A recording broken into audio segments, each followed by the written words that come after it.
Hello, everybody, and welcome to episode number 45 of the World of Sports podcast.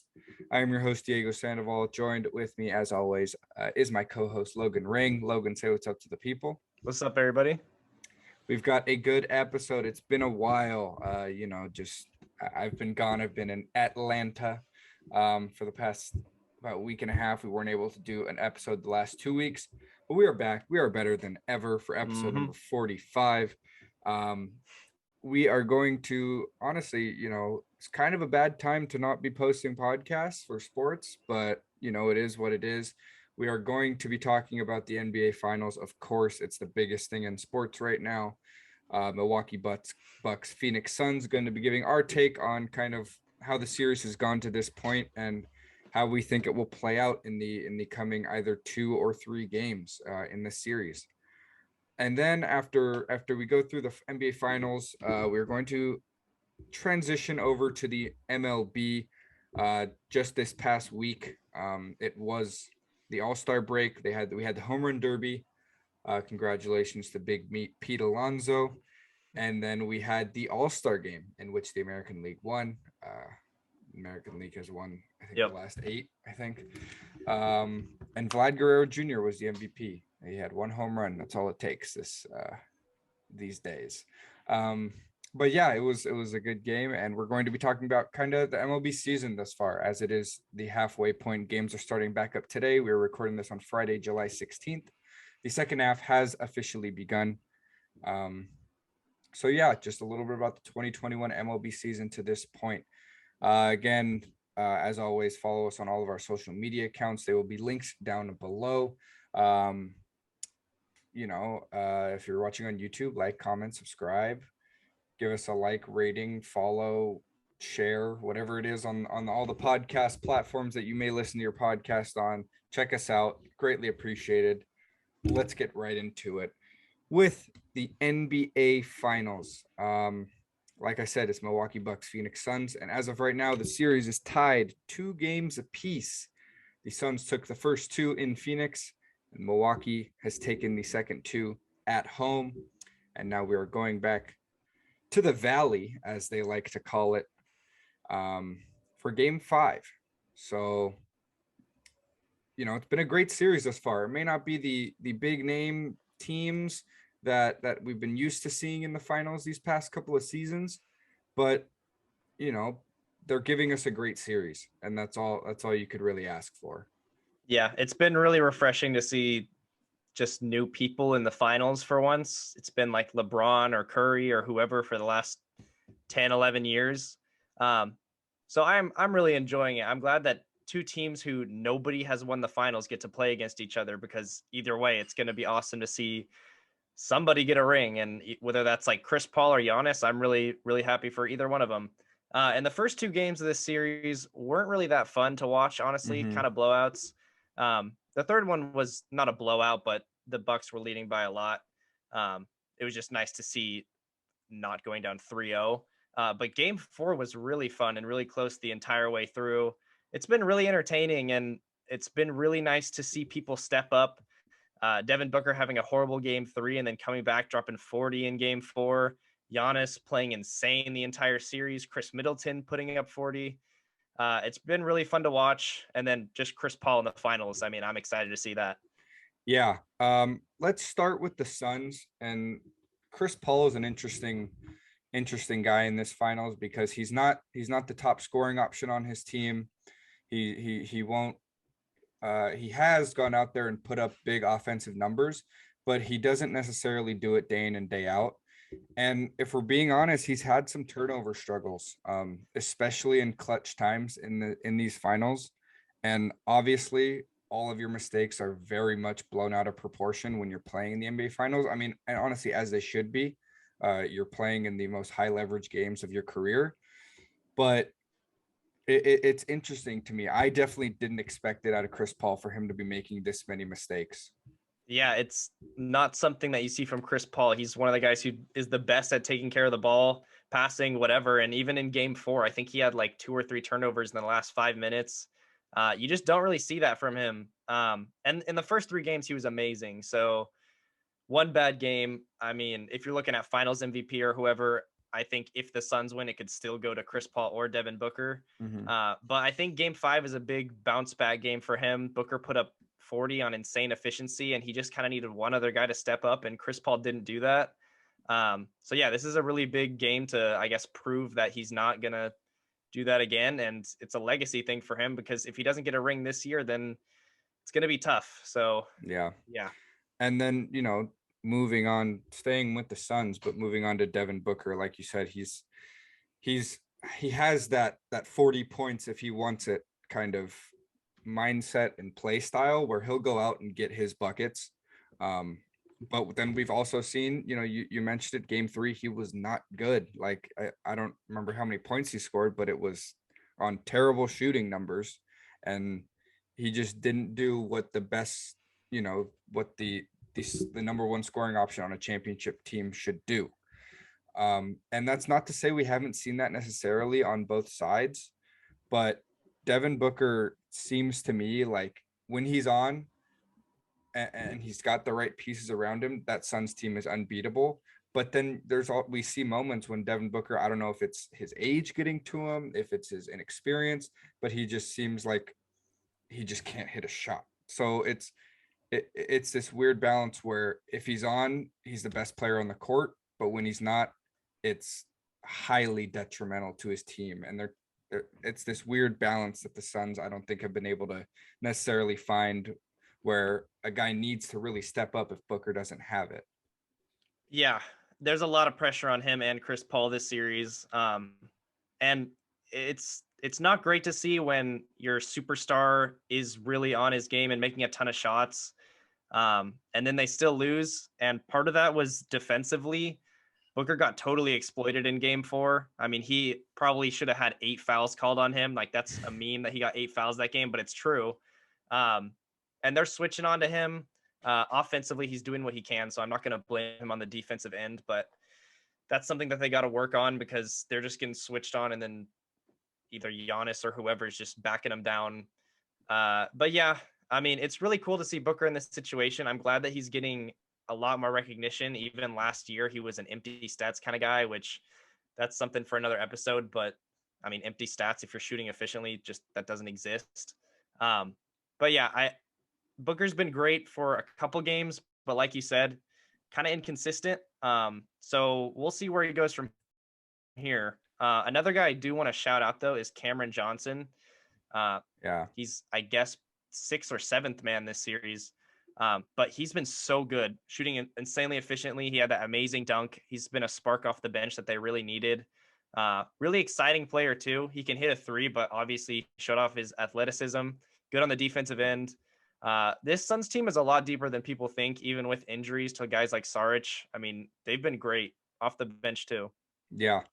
And, on the defensive side, you mentioned Booker has not been good. It's kind of just you attack Booker and he's going to just pack on the fouls. And, he's getting, and, it's great. He's getting the recognition he deserves as one of the, guys who's going to be the part of the future of the NBA going forward. Obviously, he's drawing the Kobe comparisons. You could think what you want about that, but he's not playing too early.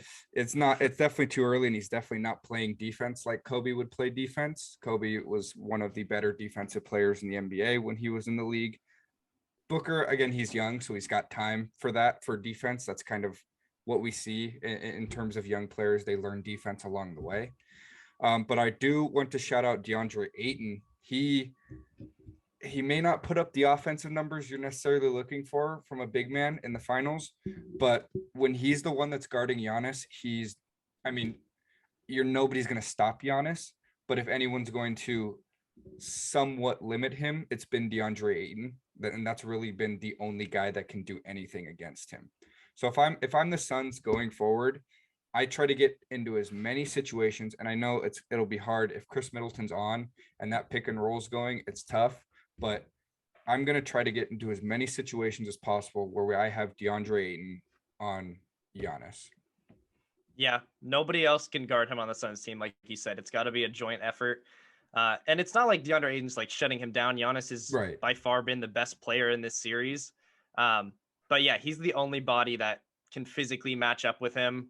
And he's not been great, but he's been good enough for what you can ask for anybody to guard Giannis. And then on the offensive end, he's been really good. I mean, he's been doing his job the way he should. He's shooting efficiently at, what is it, 57%. I mean, as a center, that's fine with me. He's making his free throws too. I wish he was a little bit more aggressive. Yeah. I mean, Giannis is going to be guarding him if Brook Lopez is out, and they've gone to that small ball a lot. And if he could draw some fouls, make Giannis tired, we've seen that he's had fatigue in this series. I think he can do that. But No, yeah, Giannis just goes to take tinkles. He doesn't get yeah, tired. yeah. That's a weird situation. Him like asking to get out 3 minutes in the game. But if that's true, then I guess it's better than being fatigued or whatever. But yeah, DeAndre Ayton's been great. I think he's showing how valuable he is and how a traditional center is still really valuable in this league. I mean, people have been saying they're dying, but I mean, he's been great. He's shown sides of a jump shot. He's been hitting a mid-range. Yeah, he's been fantastic. And with a guy like Chris Paul, I mean, this is the perfect guy you want next to him. Yeah. And shifting over to the Bucks, you said Giannis has been the best player on the court this series. I think that is blatantly obvious. If you've been watching the series, Giannis has been really the only guy, I'd say, in terms of the big name guys who has consistently done what we expect from him. You know, Chris Paul had his I don't know, I guess you could call it a fluke game, but he had 4 turnovers in game 3 as well. He had 5 in game 4. So that's not Chris Paul we know. Devin Booker had that bad game 3.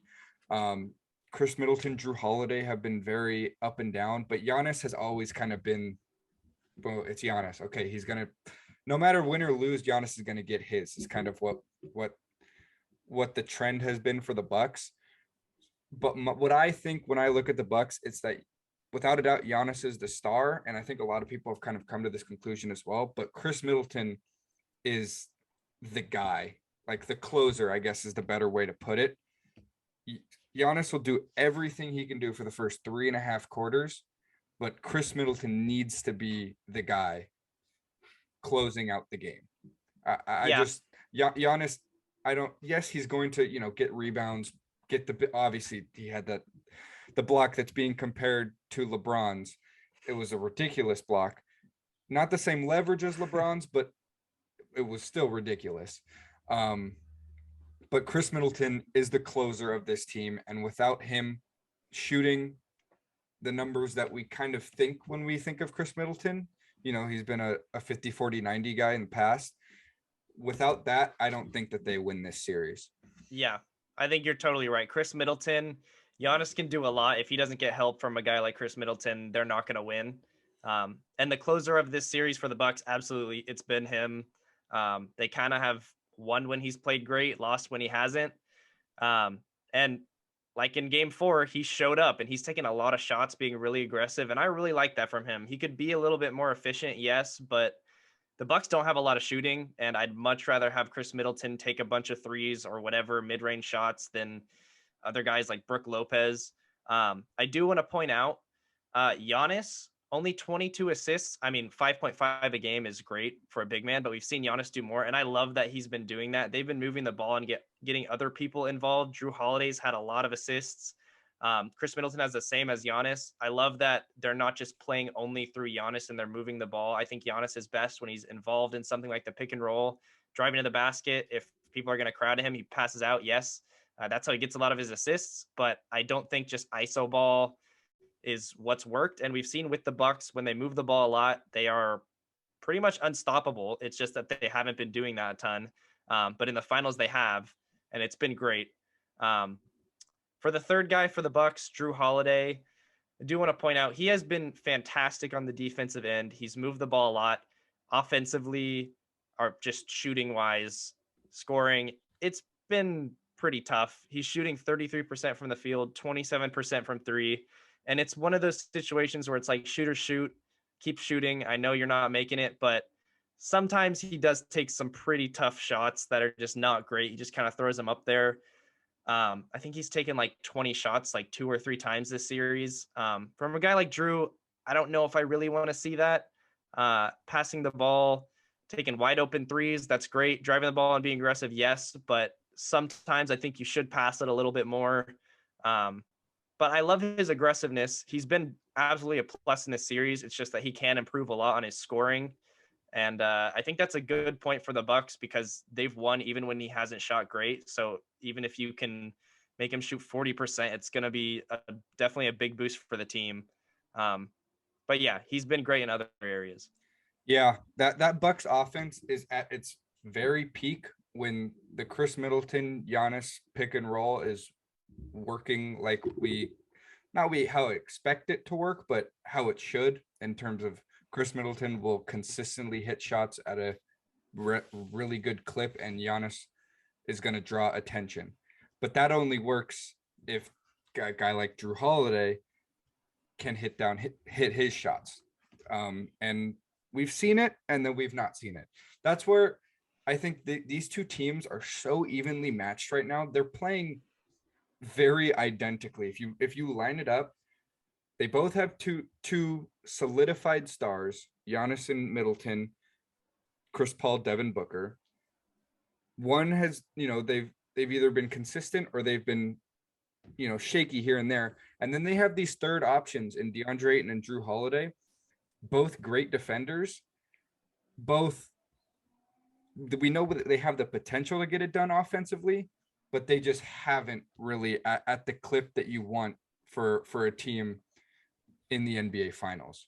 And so that's where all these role players come in, the Cam Johnsons, the Cam Payne, Jay Crowder, Pat Connaughton, Brooke Lopez, Bobby Portis.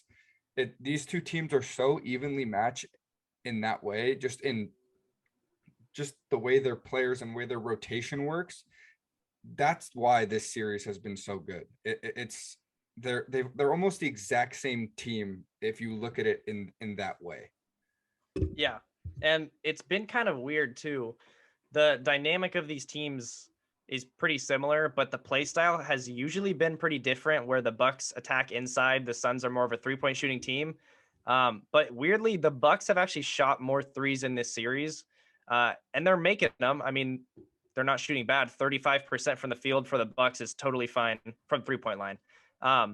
And it's been weird because there's been games where I think in the second game, the Bucks like attempted 2 threes and they just made everything in the paint. And I don't think the Suns made anything in the paint in the first quarter. And they were like tied.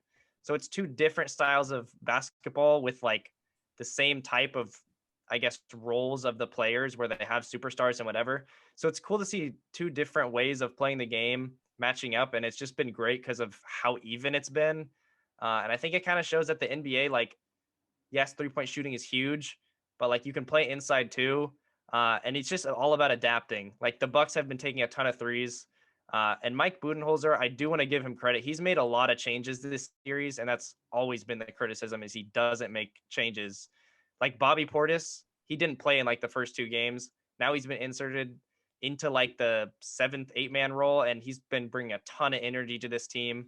I wish they made a couple different changes, but he's been better than he has been, so I do like that. That's another thing. These are two very well coached teams. Budenholzer has won a coach of the year in the past. Monty Williams, we know, he's done a phenomenal job with the Suns this year. And that's part of the reason why these teams are here. Coaches can pretty often get overlooked, and most of the time it's for good reason. In the NBA, there's reasoning for questioning, why how much coaches actually do. But these two coaches have shown that they know what they're doing, and they're doing it at a very high level. So that's what's going on right now. It's 2-2. I'm sticking with my Suns in 7 prediction. I'm assuming you're going to stick with your Bucks in 7. Yeah.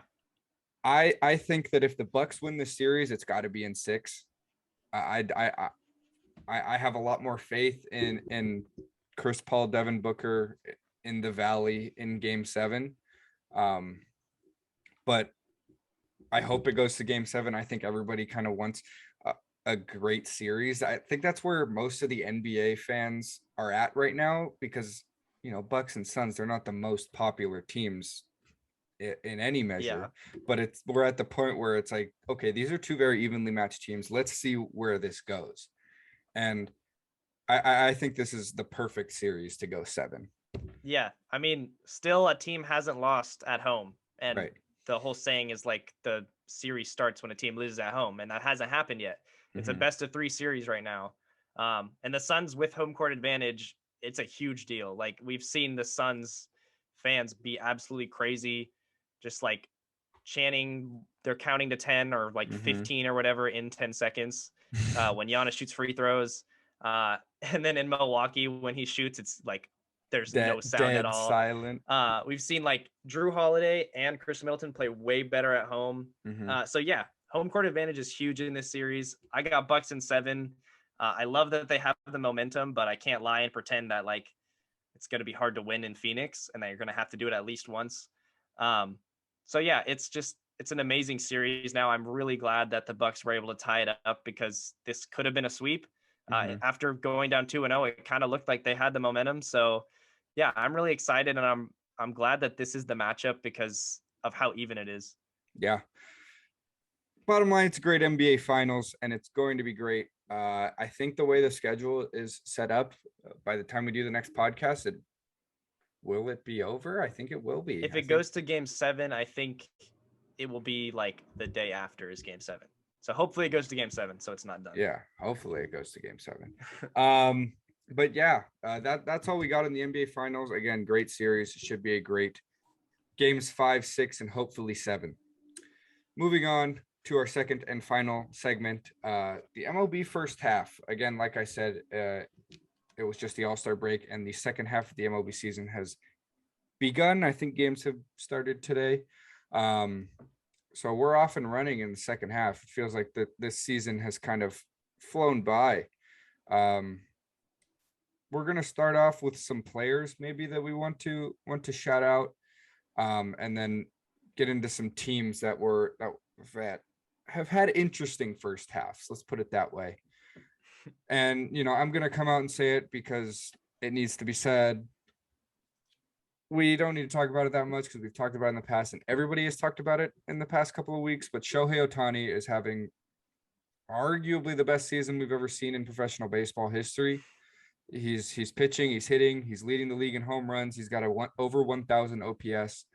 He's got a K per nine up near 12. I think it's 11.7 right now, and a 3.5 ERA. It's there's not much you can say that hasn't already been said. Uh, don't take it for granted that we're watching arguably the greatest thing that's ever happened in baseball. Yeah. And it's also been amazing for the game of baseball because of how many people, how many new fans have come in. Uh, and yeah, I think you said it perfectly. Don't take it for granted. I know it's been talked about so much, but there's a reason for it. It's hasn't happened the way that it's happening, and it might not happen for a really long time. So it's been awesome to watch. Yeah. And then like also I want to just talk about the popularity from the MLB really quick, which is part of Shohei Yeah. Ohtani. Um, it's been like we've heard Stephen A. Smith talk about Shohei and how he doesn't speak English, so that's why it's not good for baseball. That's completely ridiculous. I That's not a mean, good thing to say. he's brought in so many fans. It's insane. He's just so exciting for the game. I don't know how you could have that opinion. But just like proof of this is that the MLB All-Star game had more viewers than both the NFL, what is it called, Pro The Bowl, Pro and Bowl. then and then the NBA All-Star game. Like they out of those 3, they were the biggest. Usually that's the complete opposite. So that's awesome. I mean, it was a great All-Star weekend.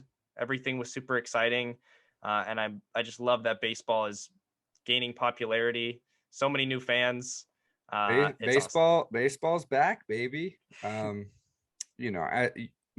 baseball. I mean, we've both been baseball fans our whole life. Baseball's always been my favorite sport, and I love it. It's about. I mean, again, baseball will still always get the criticism that it's a boring sport, but we've just got the sport of baseball is in such a good spot right now. We just need to hope that Rob Manfred and the commissioner's office doesn't screw this up because they have been given a golden opportunity. So I wouldn't be surprised if MLB's ratings, views, everything skyrocketed in the next couple of years.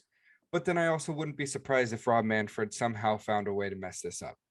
Yeah. And I'm hoping it's the former, but again, we'll see.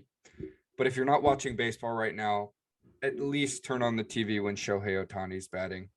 Um, If you can, if you're j- not from LA, j- which is a whole nother problem, but which is a whole.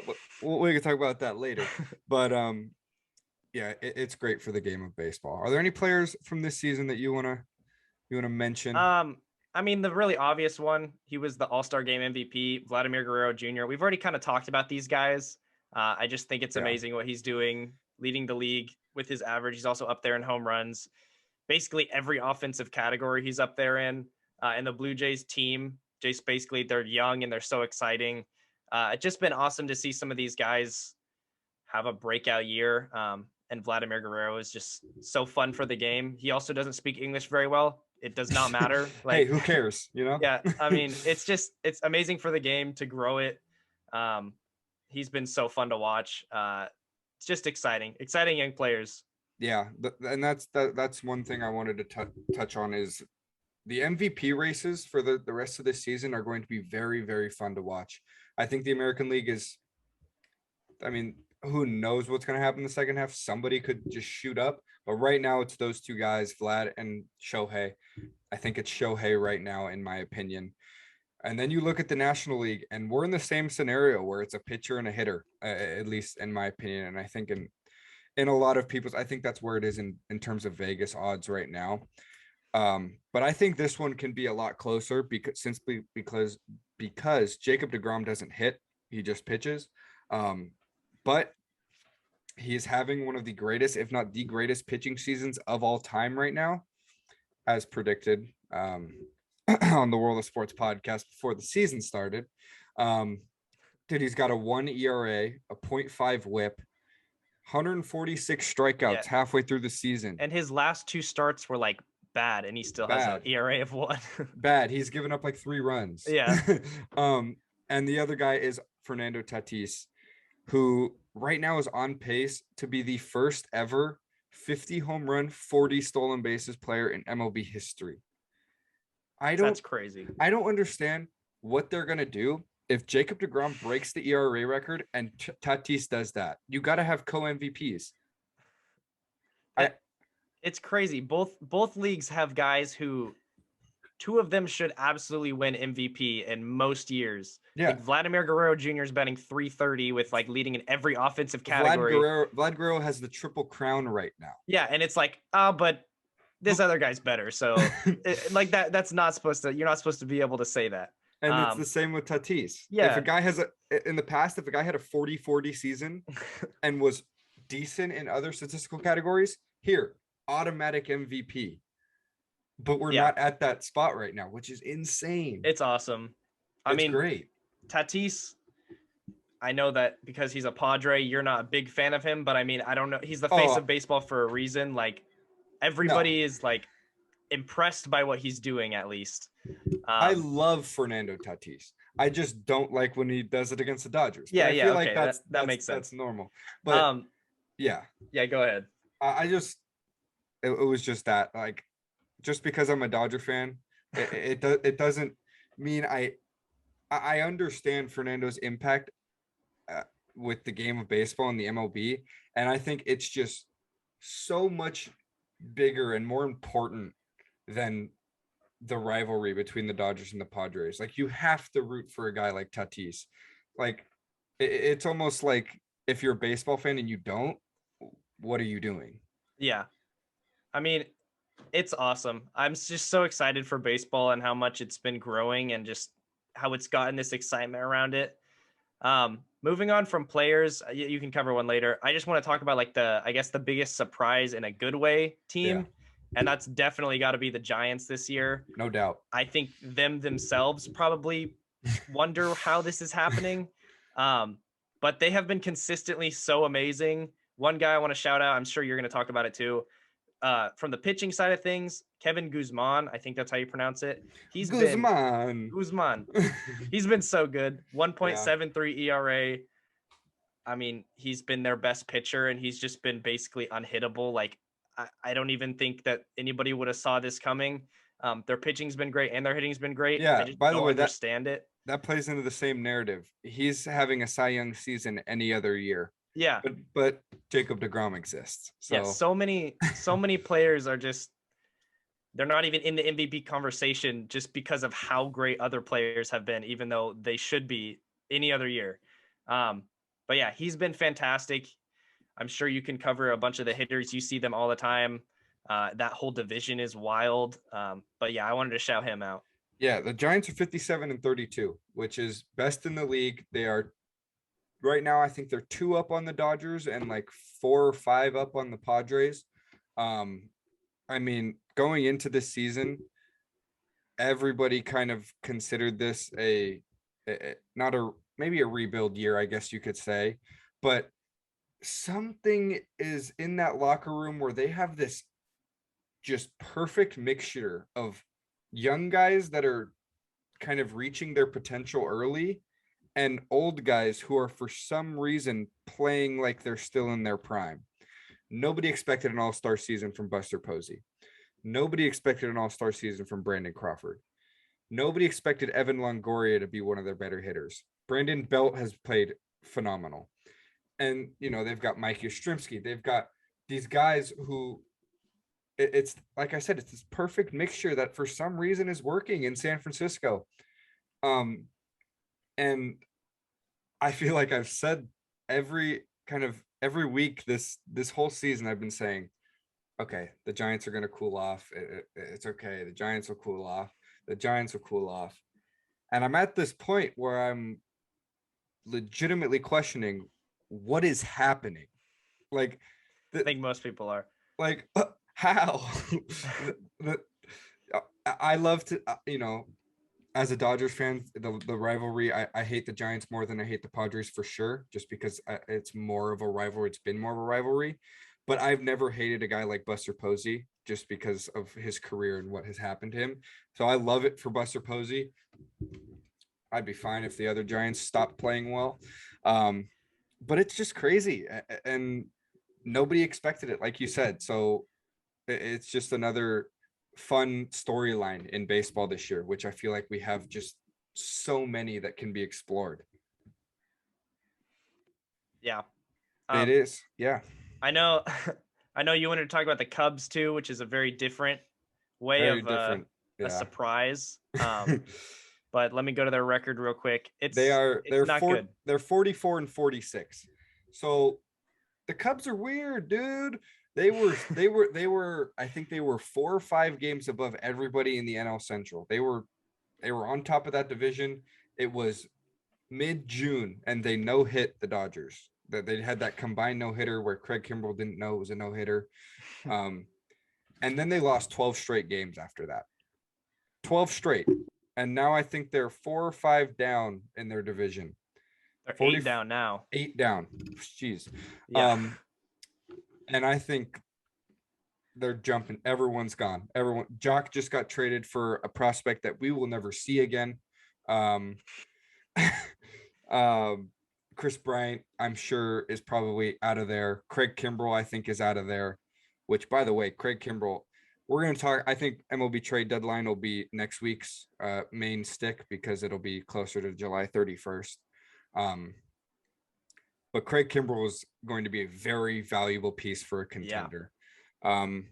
So is Chris Bryant. Chris Bryant can play every outfield spot and third base and first base, I guess you could say. Anthony Rizzo, there haven't been as many rumors about him, but I could also see him getting traded. So the Cubs have had a roller coaster of a season. Yeah. I think if they completely blow this up, this is the right thing to do. I think when you're a very good team and then you're slowly getting into a rebuild, that's where you can get some problems because you have still good players like the Rockies when they had Arenado. They still have Story for some reason. Yeah, he might be gone too, by the way. Yeah, I think it's good to just completely blow it up if you're going to do it.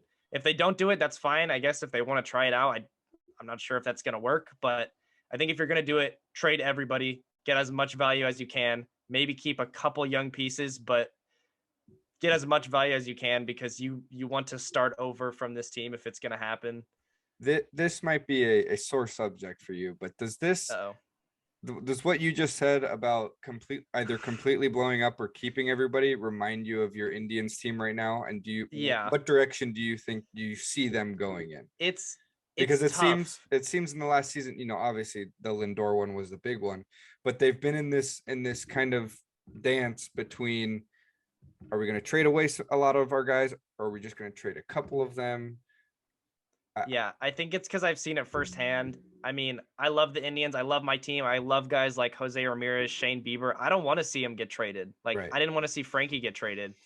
But we're just slowly like, if you do what we did where you go to the World Series, you're up 3-1. Like, this is, you didn't even expect that, but your team's just constantly good. I think for like a 8-year period, we had the best record of any team. Like, that doesn't happen. We've just been so consistently good, and then it just slowly regresses because you just give up great players for prospects, but you just keep your other good players. We traded Kluber, we traded Clevenger, we traded Bauer, we traded Frankie. I mean, that those are some really good players, and then we keep other guys, and now we're hovering around 500, and probably not even going to make a wild card team if we don't get lucky. And it's just not what you want from a team, because you want to be bad if you're going to be bad. You want Right. to improve your young talent.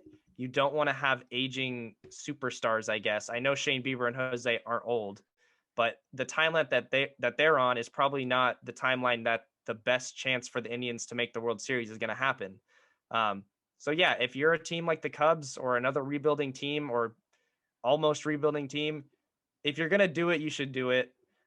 If you're going to be hovering around that 500 mark, maybe making a wild card spot, it's not good for the organization, because it doesn't give you the best chance to win. And that's hard to hear, because I don't want to see my best players go. But it's the right thing to do, I think. Yeah. And we've talked about this in the NBA as well. It's the worst place to be in all of professional sports is a fringe playoff team. Yeah. You're not going to win anything. Um, Speaking of that, for whatever reason, the Atlanta Braves are that this season. Um, they were one win away from the World Series last year against the Dodgers. They were up 3-1 against them. Um, and they're 44 and 45. And yes, Ronald Acuna Jr. It's terrible. He's one of the faces of baseball. If you want to put a group of guys up there, he's out for the season. But when he was in the lineup and having an MVP type season, they were still bad. Like, and it nobody expected it. I'm going to be honest. I thought this was one of the last things that were going to happen. I thought the Braves, along with the Padres, were the Dodgers' biggest threats in the National League this year, but they're 44 and 45, third in the NL East. Yeah. Uh, Acuna being out for this season almost seals the deal for them, in my opinion. Yeah, it's tough because they have so much talent. And last year they had 3 chances to win one game where they would be the favorites in the World Series. And I would have guessed they would have won the World Series. And being that close and now being under 500, it's only one game. They're only 4 games back, but still losing your best player, probably, it's tough. I mean, they have so much talent, but the fact that they might not even make the playoffs, like, this is a tough situation because they are getting better for most of their team, at least. Mm-hmm. But they have those sort of like aging superstars too. Like Freddie Freeman's not getting younger. I mean, he's obviously still amazing, but he's And not going to also, get that much better. he had an all-star season, but he's also not he's not the same Freddie Freeman that we saw last year or the year Yeah, before that even. So they're in it's that tough. but they're also not, that they have so many young guys that are already so good, and they already carried them to one win away from the World Series. So it's like everybody is in place that they know can make it far, but it just didn't happen this season for whatever reason it may be. So if I'm the Braves, I don't think I trade the big names at all. We already saw them trade for Jock Peterson. Could either be a kind of a flip deal, or could be the replacement for Acuna this season because he's on a 1-year expiring deal. Um, but if I'm the Braves, I just kind of I don't give up on this season, but I also don't um just trade everybody. Yeah. I keep the Yeah. core and see if it was a fluke year, which is, I don't know. Yeah, I totally agree. I think the Braves is a different situation because their future is probably brighter than what their team could have done this year. Yeah. And the fact that they could have won this year is amazing for their future. I mean, they have so much talent on this team and they haven't put it together this year, but I think it might be a fluke, like you said. Um, so I think for Braves fans, I mean, this wasn't your year. It happens. I mean, there's bad years that people have, but I don't know. I would definitely at least be optimistic and not try to blow it up because I don't think that's the right choice for this one. Yeah. Did you have anything else you wanted to say about Major League Baseball? Because I have some NBA news. Yeah, I want to cover that too. Okay. That's it for the MLB. Again, it's been a phenomenal season with so many great storylines that are all great for Major League Baseball. Baseball's heading in the right direction. Some teams are surprising us, some teams are disappointing us. That's all in a summer of Major League Baseball. Now, this wasn't planned, but we're just going to talk about it for a little bit. Don't want this episode to get too long. Damian Lillard has been kind of the main. He's not a free agent, but he's the main guy people have talked about in the NBA offseason. Does he want to get traded? Does he not want to get traded? This morning, it came out that he wants to, put in a trade request. However, he was just. I think he was at a press conference for Team USA because he's Yeah. out there, and I guess he says that his plans to request a trade are, quote, not true, and, quote, I have not made any firm decisions. I mean, if I was him and I wanted to win, I would leave. I don't think that team is anywhere close to leaving, anywhere close to winning a Yeah. championship. And he's not stupid. He knows that. Yeah. And I think that this quote is kind of, I mean, I think it's true. I think he hasn't made any Yeah. firm decisions, but that doesn't mean he's not wanting to get traded either. Exactly. So yeah, I think it can go either way, but if I were him, and I think he's realizing it more than he ever has, like if you want to win a ring, you're going to need help, and the Portland Trailblazers have not given that to him. And I think if you're a Portland Trailblazer fan, you're okay. Like I think I think they understand what he's trying. He's done everything he can for Portland and for that organization. Yeah. There's just only so much one guy can do. Yeah, he's been the perfect player that is loyal, like the loyalty player. Whenever you think of that word or whatever as a player, it's Damian Lillard. Like he can't give any more to this team. He had statistically the best playoff game of all time. Like that's not a joke. That's actually what happened. And they lost that game against the Nuggets. Like he needs some help. I would really like to see him get traded. I think he wants to get traded, but he also wanted to win in Portland really bad. So we'll see what happens. I do think it can go both ways, but it's, in my opinion, I think he probably will. Yeah. And this is no doubt something that we will talk about again in the future. This was kind of we just got the notification from Bleacher Report, and it's kind of timely. So we will obviously talk about it as it unfolds. But for now, that's it for this episode number 45 of the World of Sports podcast. Thank you so much for listening. We talked about the NBA Finals. I've got Suns in 7. Logan's got Bucks in 7. We shall see. We gave our MLB First Half review, talked about how great baseball has been this year, and then touched a little bit on the Damian Lillard situation that will obviously unfold going forward. Before we leave, again, like, comment, subscribe, do all that. Logan, what should they comment? I love baseball. Yeah, I love baseball. Comment it wherever you can find a comment section. Again, thank you so much for listening. If you listen this far, we love you. And as always, for my co-host, Logan Ring, my name is Diego Sandoval, signing off. Signing off.